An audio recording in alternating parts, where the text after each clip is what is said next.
Bordeaux, 68 centres, 45 corners, 37 occasions, 3 immanquables, 0 but. Nîmes, 1 tir cadré, 1 but.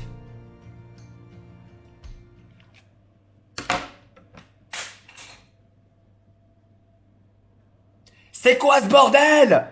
C'est quoi ce bordel? La tête à venir. La butte, non. Non, non, non, Gregersen. Non. Non. Il a raté l'immanquable. Non. Non.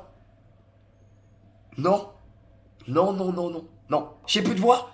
J'ai fait mon live là, avec une rhinopharyngite, carabinée, tout ça pour voir une défaite contre le 19ème de Ligue 2. Moi, j'ai tout donné. J'ai aucun regret. Par contre, vous, les Girondins, nous, les Girondins, on a plein de regrets. Si monsieur et madame Regret avaient un fils, il s'appellerait Girondin de Bordeaux. Cet après-midi, c'est Regret City. C'est Regretland. Forza à tous. C'est qui est malade et qui se fait killer par des crocodiles.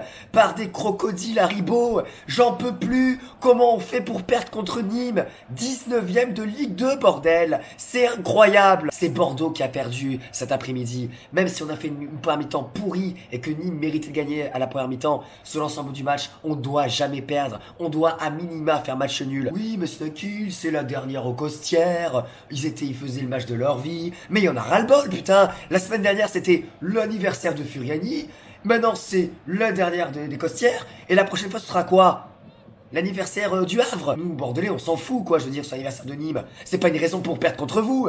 Dire ça, mais moi ça me fait de belles jambes, moi, que ce soit l'anniversaire des Costières. Moi, tout ce que je vois, c'est qu'on a perdu aux Costières. On s'est fait accoster aux Costières. On s'est fait balader en première mi-temps. Dites-moi, comment on fait pour jouer une mi-temps sur deux? Faudra m'expliquer quand t'es leader de Ligue 2 et que tu dois assumer son statut. Comment tu peux te permettre de jouer qu'une mi-temps? On a joué qu'une mi-temps contre Nîmes. Et encore, on n'aurait jamais dû perdre le match. Vous imaginez un peu les regrets. Il y avait une belle ambiance au stade en plus. Les Nîmois, ils ont joué le match qu'il fallait. Ils ont tout fait. Ils sont donnés à 100%. 600 Bordelais se sont déplacés à Nîmes. Un samedi à 15h, 600 Bordelais à 600 km de Bordeaux. C'est incroyable la ferveur de ce club. On revient vite fait sur les occasions immanquables. Hein. Alors, je vais parler de Maja. Maja, il est tout seul. Le but, il est vide. Smash. Non, non, le mec, il a juste caressé le ballon avec ses cheveux. Mais va chez le coiffeur dans ces cas-là. Gregersen. Tout seul au second poteau. En première mi-temps et en deuxième mi-temps. Première mi-temps, il reçoit un ballon tout seul. Il met le pied, il a fou sur le gardien fait un bel arrêt. Encore, je vais dire ok. Par contre, dernière seconde, ce que tu nous fais à la dernière seconde, c'est pas possible. Je vais bouffer mes lunettes, je vais me les enfoncer dans le gosier là.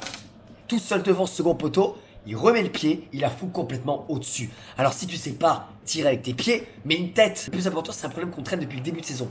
C'est le milieu de terrain. Mon Dieu, le milieu de terrain. C'est pas la terre du milieu, c'est le cratère du Jurassique. C'est Jurassic Park, ce milieu de terrain. Il y a 3 dinosaures. C'est des diplodocus. Ils sont dans d'une lenteur. C'est d'une lenteur affolante. On peut pas monter en Ligue 1 avec un milieu pareil. Il va falloir que David Guillon, il ouvre. Il va falloir que tu ouvres tes yeux. On peut pas monter en Ligue 1 avec ce milieu type de 11 de merde. Rappelons le milieu de terrain de Bordeaux. Hein, type de David Guillon. La couille. Ignortenko et Frangipane. Voilà, avec ces trois-là, tu vas à Disneyland. Mais tu vas pas en Ligue 1. Tu n'y vas pas en Ligue 1.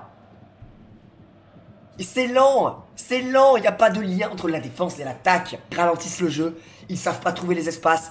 Alors oui, on va arriver à gagner des matchs parce que la Ligue 2, sans être méchant, bon, c'est un championnat, voilà, il y a quand même une grosse lacune technique et des équipes qui sont très faibles. Donc on arrive à prendre des points. Si on se renforce pas au mercato d'hiver, on est dans la merde.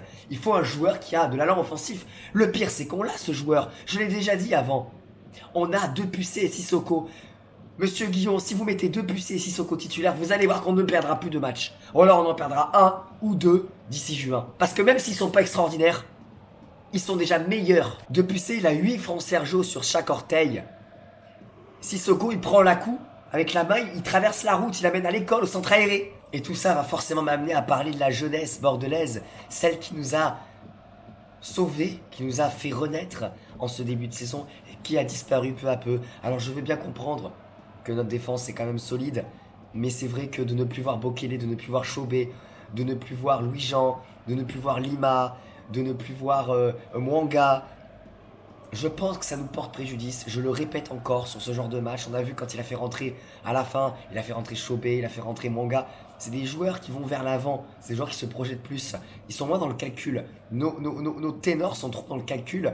Même s'il y a quand même des joueurs à sauver et à plébisciter dans ce marasme. D'abord, je voudrais parler d'Ensimba qui a été excellent. Pour moi, le meilleur sur le terrain, Ensimba. Il va toujours de l'avant. Tout le contraire de Michelin qui fait tout le temps des passes en arrière. Voilà. Ensimba, c'est le pôle Nord. Michelin, c'est le pôle Sud. Barbé aussi, notamment pour son tacle à la Sergio Ramos en fin de match qui a été énorme.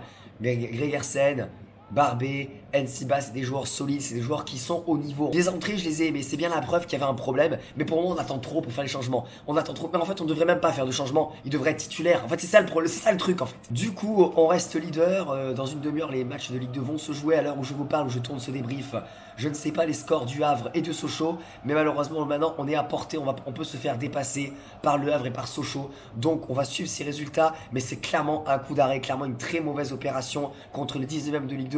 Perdre 3 points comme ça, troisième défaite de la saison. Il va falloir vite se ressaisir, vite battre le pot pour qu'on puisse arriver à la trêve de la Coupe du Monde dans les 2 premiers et qu'on puisse bien travailler pour vite revenir en forme parce que le mois de décembre s'annonce incroyable. On joue le Havre, on joue Sochaux et là il n'y aura pas le temps de tergiverser, il faudra être direct dans le vif du sujet. Si vous avez envie de me suivre au niveau de la Coupe du Monde pour regarder des matchs ensemble, je serai sur Twitch, je vous mets le lien dans la description. Et d'ailleurs si vous voulez voir mes lives commentés de Coupe de France, ils ne seront pas sur YouTube, ils seront sur Twitch. Donc il faut me suivre sur Twitch. Voilà. Prochaine vidéo sur la chaîne le week-end prochain, j'espère que j'aurai retrouvé ma voix. Voilà pour Bordeaux-Pau, un débrief en mode je te raconte avec des images du match, je serai au stade, etc. Rendez-vous la semaine prochaine. En attendant, prenez soin de vous. On est où? On est là, mangez des chocolatines. Et allez Bordeaux